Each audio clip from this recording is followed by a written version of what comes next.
नमस्कार मित्रों अभी हाल ही में हमारे चंडीगढ़ में और कुछ अन्य स्थानों पर मिलिट्री लिटरेचर फेस्टिवल के नाम से साहित्य पर्वों का आयोजन हुआ। तो उसमें सबसे जो अजीब बात ये लगी कि उसमें जो सामान्य जो कथा कहानियाँ साहित्य से जुड़ी हुई हैं सैनिकों की, उनका कहीं उल्लेख नहीं किया गया।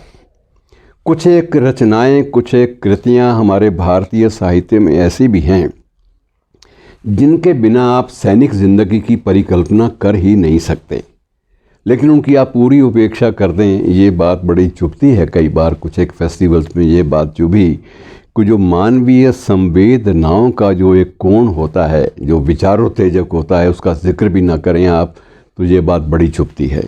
आप उसमें सिर्फ अपने मोर्चों की, अपने जवानों की बहादुरी तक चीज़ों को सीमित रख दें और जो संवेदनाएं, सेंसिटिविटीज़ से जुड़ी हुई जो बातें हैं उनको आप हाशिए पे कुनमुनाने दें, ये बात भी बड़ी चुभती है।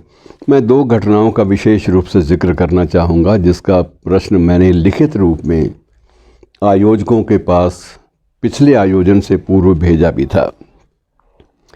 वो इसलिए भेजा था, ये सोच कर नहीं भेजा था कि इसका नोटिस लिया जाएगा, या सोच के भेजा था कि एक दायित्व अपना पूरा कर देना चाहिए। और वो ये था कि हमारे भारतीय साहित्य में सबसे ज़्यादा जो लोकप्रिय कहानी, जो सबसे ज़्यादा पढ़ी गई, जिस पर फिल्में भी बनी और जिसके बारे में शोध भी किए गए, शोध प्रबंध और बाकायदा लिखे गए और बहुत चर्चा हुई, और चर्चा सबसे बड़ी चर्चा इस बात की हुई कि वो एक कहानी जिसके बूते पर एक साहित्यकार पूरे साहित्यिक परिवेश पर हावी हो जाता है, उस कहानी का किसी मिलिट्री फेस्टिवल में, किसी पर्व में जिक्र तक ना होना, ये बड़ा चुभता है।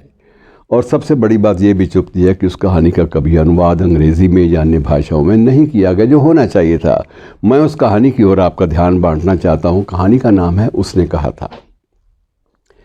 उसने कहा था कि लेखक चंद्रधर शर्मा गुलेरी का संबंध कांगड़ा से था, और आज भी जब पहली लोकप्रिय हिंदी कहानी की बात होती है तो उस वक्त चंद्रधर शर्मा की, गुलेरी जी की इस कहानी का जिक्र होता है।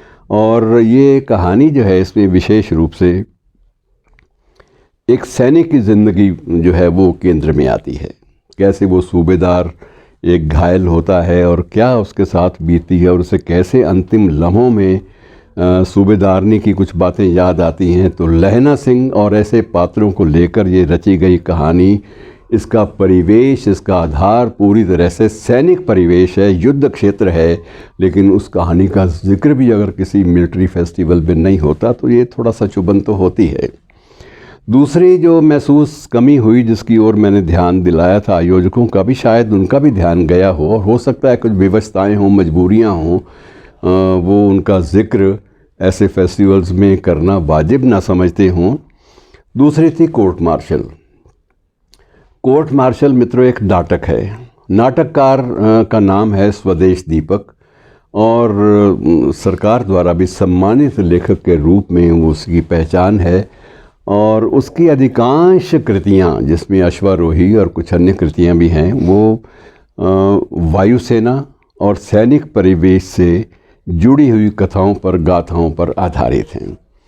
कोर्ट मार्शल जो है वो भी एक सैनिक अदालत का एक चित्र प्रस्तुत करता है, और उस नाटक की सबसे बड़ी विशेषता ये है कि उसको देश भर में अब तक के आंकड़े जो हैं वो 640 बार एक ही नाटक को खेला गया। और कहाँ कहाँ खेला गया? कलकत्ता के रंगमंच पर, थिएटर्स में, और ये दिल्ली के कला केंद्र में, दिल्ली के बहुत सारे मंचों में, कह लीजिएगा 5-7 मंचों में, श्री राम केंद्र में भी खेला गया। और चंडीगढ़ जैसे नगर में, जिसके साथ स्वदेश दीपक का संबंध था, उस नगर में इसको 106 बार खेला गया। एक ही नाटक को एक ही थिएटर में 106 बार खेले जाने का जो कीर्तिमान है, वो जिस नाटक के नाम पर है, उस नाटक का और उसके नाटककार का, लेखक का उल्लेख भी अगर मिलिट्री फेस्टिवल में नहीं होता तो वो एक चुभन वाली बात तो हो जाती है, क्योंकि उसका परिवेश साहित्यिक है और वो टोटली कुल मिलाकर समग्र रूप से सैनिक जिंदगी पर आधारित है। कोर्ट मार्शल में एक भी वाक्य, एक भी घटना, एक भी पात्र ऐसा नहीं है जो सैनिक जिंदगी से बाहर का हो। ऐसी स्थिति में ऐसी कृतियाँ और भी बहुत सारी हैं, उनका उल्लेख करेंगे तो समय की सीमा है, लेकिन ऐसी कृतियों का अगर किसी मिलिट्री लिटरेचर फेस्टिवल में भी जिक्र तक नहीं होता तो ये तकलीफ़ तो होगी। और इसलिए हमें जब भी ऐसे फेस्टिवल्स हम लोग आयोजित करें किसी विषय को लेकर, उसमें उस विषय से जुड़ी हुई मानवीय संवेदनाओं को छूने वाली घटनाओं का जिक्र ज़रूर करें। शुक्रिया।